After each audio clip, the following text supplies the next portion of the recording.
পাকিস্তানের বিপক্ষে রাওয়ালপিন্ডিতে প্রথম টেস্টে বেশ ভালো অবস্থানেই আছে বাংলাদেশ। ম্যাচের ফলাফল নির্ধারিত হবে আজ টেস্টের পঞ্চম দিনে।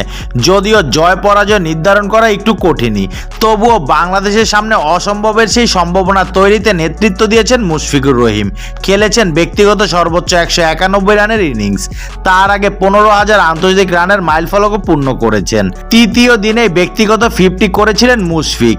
ঠিক তখনই দ্বিতীয় বাংলাদেশি হিসেবে আন্তর্জাতিক ক্রিকেটে 15,000 রানের মাইলফলক স্পর্শ করেছেন এই উইকেট কিপার ব্যাটার। পরে লিটন দাসকে নিয়ে নিজেদের 100 রানের জুটি পূর্ণ করেন প্রথমে। পরবর্তীতে মেহেদী হাসান মিরাজকে নিয়ে করেন রেকর্ড গড়া জুটি।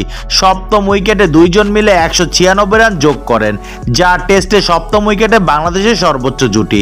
এর আগে এই রেকর্ডটি ছিল 145 রানের।